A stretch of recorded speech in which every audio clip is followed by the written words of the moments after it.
Question number 3. Charges minus q, minus 2q and so on minus 12q are placed at respective hours on a wall clock. If the motion of the hands of the clock will not disturb the electric field, at what time the hour's hand will show the direction of net electric field? Here, if I take this pair minus q and minus 7q, the net charge can be taken as minus 6q and this can be replaced with 0 charge, such that I can make this as a single charge.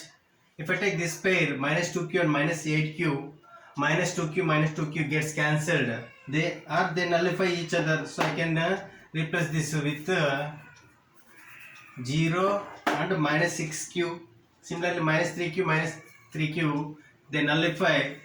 I can replace this with 0 and minus 6q. Similarly, with minus 4q and minus 10q, this is minus 6q and this is 0. Similarly, for these two also I can replace with minus 6q minus 6q. I changed 12 charge system into 6 charge system.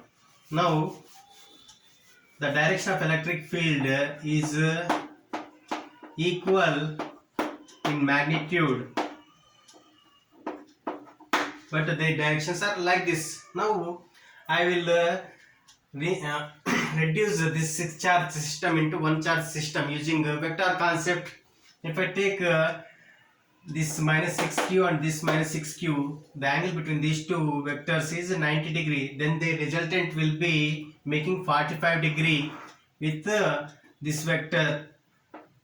So it is the resultant of this one as well as this one. So these two are replaced with the resultant R1, and this will be making 45 degree with the vertical. Similarly, if I take this minus 6q and this minus 6q, the angle between these two is also 90 degree, then the resultant of these two will be making 45 degree with this one.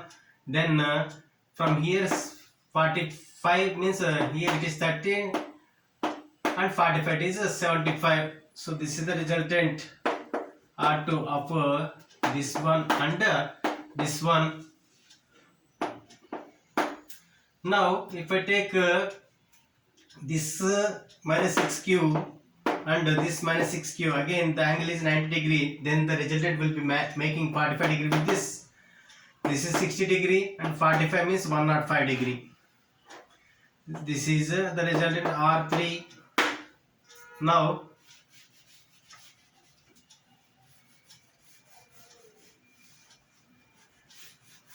if I take R1 and R3, the angle between R1 and R3 will be 60 degree. Then the resultant will be making 30 degree. It will be between these two. So if I take 30 degree, then the resultant will be along this line, and R2 is also along the same line. Then this R2 is between 9 and 10. This is 9 and this is 10. When hour's hand is between 9 and 10, minutes hand will be at number 6. That implies 9:30.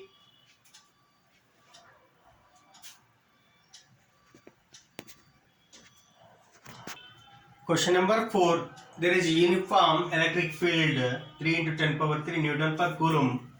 Find the magnetic flux parallel to a plane YZ. Let us assume electric field is along x-axis. This is YZ plane, then normal to YZ plane will be along x-axis. Then flux is given by E bar dot A bar, that is written as E A cos theta, where theta is the angle between electric field intensity and normal to the area. Here theta is equal to 0 and cos 0 is equal to 1.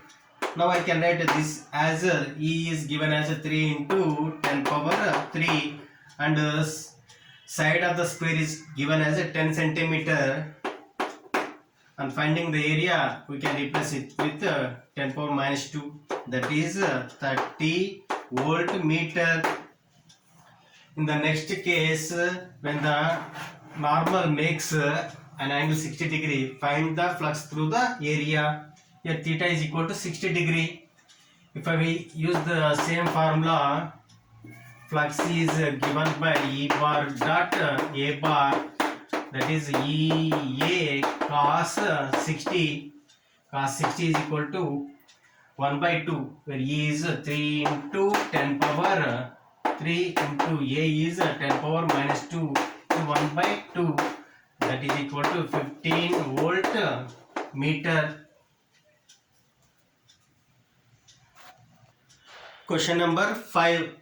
There are 4 charges of equal magnitude, 2 positive and 2 negative, placed at the corners of a square of side L, such that all the time the force is acting towards the center of the square. Find the magnitude of the force acting on any charge. Let this is the combination of the charges, 2 positive and 2 negative. Let the side of the square is L. Then by applying Pythagoras theorem, this distance will be root 2L. Between these two charges the force will be repulsive, so it will be along this direction.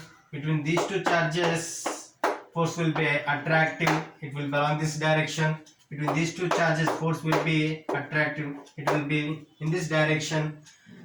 Let force between these two is F, force between these two is also F, and that value is given by 1 by 4 pi epsilon naught q1 q2, that is q square by r square, that is L square.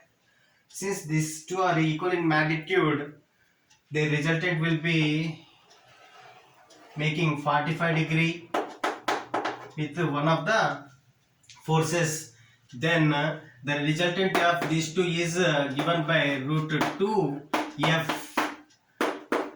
Then that is given by root 2. F is 1 by 4 pi epsilon naught q square by L square. Similarly, force between these two charges is given by F dash, that is 1 by 4 pi epsilon naught q square by root 2L whole square, that is 2L square. If I take the direction of these two, the resultant will be in this direction. Resultant of this force of this will be in this direction. The net force will be the difference between these two forces, difference of these two forces, that is given by Fr minus F dash, that is if I take 1 by 4 pi epsilon naught q square by L square common, that is 1 by 4 pi epsilon naught q square by L square. Here we have root 2 minus here we have 1 by 2, that is q square by 4 pi epsilon naught L square, 2 root 2 minus 1 divided by 2.